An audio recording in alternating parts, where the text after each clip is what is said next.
Is a 4-day work week the future? Interesting article I came across here on Indeed. Let's jump in and check it out. I didn't even know Indeed did articles like this. This one's a little bit older, but still good. The pandemic forced a new level of flexibility on many in the workforce with a quick, non-negotiable transition to remote work, a change that isn't going away anytime soon. We've actually seen that now. So what do these changes look like? For one, the workforce is seeking increased flexibility in new and different ways. Meanwhile, employers are being challenged to become more competitive. Pay, benefits, and flexibility are key considerations for companies looking to avoid the Great Resignation and lean into what we call the Great Realization. Oh, it's great wordplay there, guys. Great wordplay. Among the work-life balance perks that are becoming more commonplace, more companies are testing and implementing the 4-day work week, and everyone is feeling the benefits. So here's something that's interesting, the history of the traditional work week. The 40-hour typical work week became the standard the last time we revolutionized the way we work nearly 100 years ago. Not sure if this is true. I'm just reading it from this article. I can't confirm this. I've never really took that much interest in it, but maybe I'll look it up now. The Industrial Revolution was a bustling time for the U.S., and with it, labor laws and practices were put to the test. Henry Ford was the first to examine productivity and noted that it decreased the more people worked. That's interesting. That's very interesting. Because of this finding, he created the standard 40-hour work week to maintain consistent productivity. In 1938, the Fair Labor Standards Act implemented overtime pay for work over 40 hours and in turn deterred employers from scheduling employees to work more than that amount per week. So that's pretty interesting. I have a lot of friends that have various different sizes of businesses, some smaller businesses, some larger, and I know that there's been a lot of creative ways ever since, what happened in 2021 and 2020 and 2021.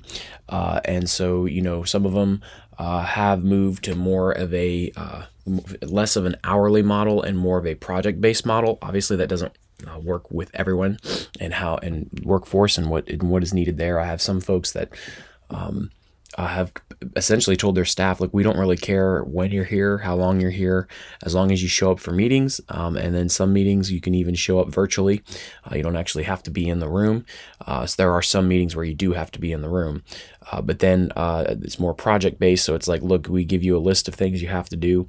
And then we will allow you to move on and go home or do whatever it is you need to do, or even work from home depending on the project. And so there's a lot of people that have really loosened up in that way to make way for the fact that it's getting harder and harder and harder to find not just find talent in general, but finding good talent is another thing. The guys the folks in the workforce that are very good at what they do are constantly getting stolen from companies and taken most of the time because they're getting recruited, poached, as some would say, out from under the nose of the business owner, and so they have to get creative in the ways that they do things. I do know one in particular, a small business, a friend of mine who doesn't even track PTO anymore.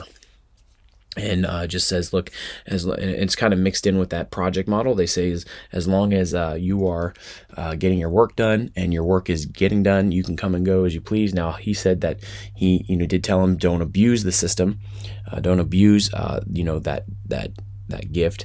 But then it kind of is fuzzy as far as like, well, what is the line between abuse and proper etiquette when using it? But it works well for their small business and their culture, their office culture. They're very very close to each other. But this is here another great interesting thing here. It says, in a survey of Americans ages 22 to 35 who had recently resigned from their jobs, 80% of participants supported a 4-day work week. Notably, 32% of them would have remained in their job had this work arrangement been an option. And I think what the problem is, and where employers, some employers are not picking up on the changes, is that what the situation in 2020 and 2021 and forward have revealed is that it is possible to do this for a large chunk of the workforce. There are many, many companies that could operate this way. I know of another company that got creative and maybe doesn't do a 4-day work week, but does a half day. in the office. And so on Fridays, they typically do a half day where they all go home before lunch because they just don't need to be there. And but given that a lot of these organizations operated this way during the time period, a lot of the employees and a lot of the staff has turned around now and said, well, if this is the way we can operate and we are able to maintain profitability and we're able to do our work, why do we need to be here all the time? Which is a very fair question. It's a very fair question. And so, that's kind of the model I've come to adopt, really. In some of the organizations that I've worked with, but then also in the organization that I'm currently with our staff, I've essentially told them this is not an hours-based, work. This is a project-based work, and you can come and go as you need as long as your projects are done and you show up for the meetings we have on our calendars where you need to be physically present in the room. But there are many of those meetings where you don't need to be present, and we can, dial you in, essentially. You can either call in or hop on a Zoom call, whatever, to be in the room. And we've become flexible in that way, and the culture just personally with our staff is amazing for it. It really is. It's really helped culture, and I have a rock star staff, a group of people that I'm working with that are really, really excellent at what they do. So I was really shocked that that is working this way, and it works great. And so we've just decided to keep it. If it's not broke, don't fix it. And every time we are bringing a staff member in through the interview process, we always try to flesh out as best we can whether or not that staff member will be someone who can't handle that kind of culture and environment. You really can't tell, but for the most part, now we're small staff, very, very small, below 10. But for the most part, everyone we've brought in, and believe it or not, including janitorial staff, believe it or not, for the facility that we're in, has been able to maintain that culture and integrity, and the thing is running excellent. I mean, so I think that might be hard for a lot of people to hear. I think it's hard for a lot of people to get used to. This is an ever-changing work environment, and a lot of people are wanting changes in how that stuff works. And I think that some people are going to have to keep up with the change. I think some people are going to have to make the change, and I think the people that don't keep up are really going to suffer for it. Now, I know that it's not universal in its practice. I know that there are companies and industries indeed where this cannot work. But maybe there's other ways they can become more flexible. And that's the thing, is figuring out a way to stand out in the competition when we have lost so much of our workforce, and really treating staff with dignity at the fact that, look, I have met a few friends of mine and just, other people in my career who are business owners or managers, and it seems like they feel like they could work from home and they can trust themselves. And it's like, okay, well, if you feel like you can do that, then what's the difference between you and them besides, a title? You really have to get creative, because there's not a lot of work. There's a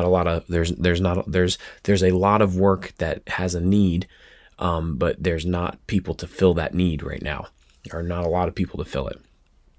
So it is pretty interesting that we're seeing this happen. I'm curious to see if you guys are seeing it, and what you guys are seeing in your regions, or wherever you're located, what you're seeing in your marketplace, in your workplace, and seeing if companies are adopting this. I do know of a lot of organizations that have told their staff it is time to return to work. They're not letting them, work from home as much. They're not doing a 4-day work week. They're going back to that traditional model.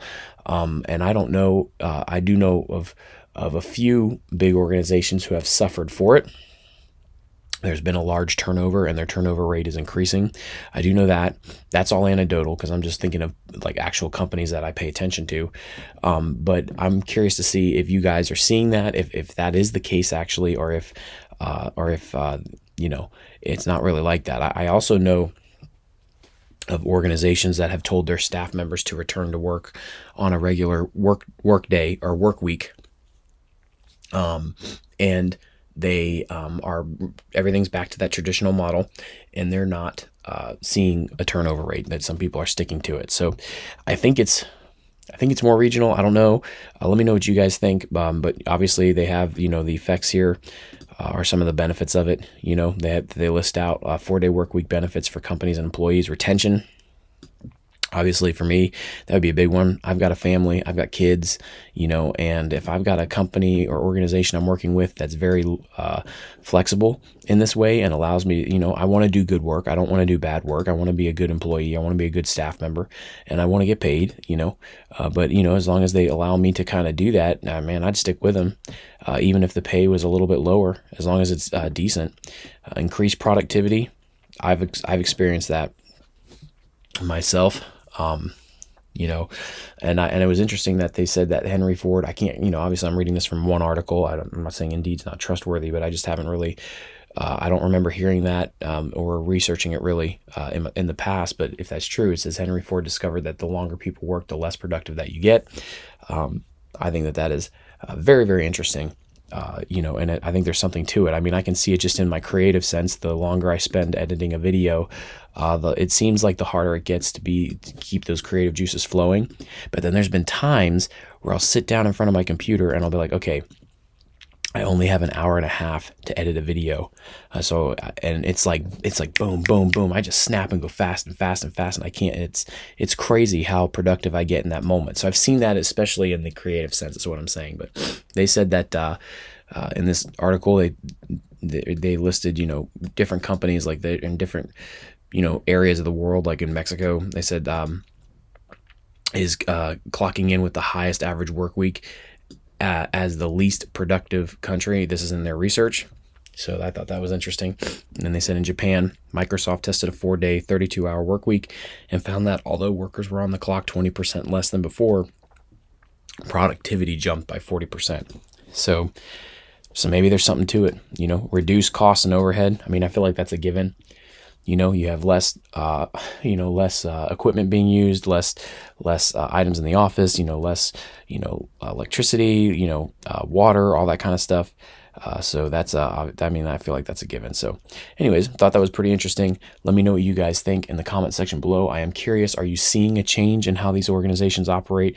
I do know of a lot of corporate organizations that are very, very loose now with their scheduling and stuff. It's just come and go as need. You can work here if you find it better, because there are some people that find it better to work in an office space. So they will have office space. They'll have communal office space, or they'll have, you know, little cubicle sections that you can come in and use, but it's not specifically your cubicle. It's whoever needs it for the day. But then they also say you can work from home too. And so it's a very flexible schedule. So I'm curious to see if you guys are seeing that. Thank you all for supporting the channel. Please like, comment, and subscribe. Check out some of the other videos I did. We had a really interesting one on AI and the issues surrounding that and the warnings we're getting from multiple different experts. Check that out, and I will catch you guys in the next one.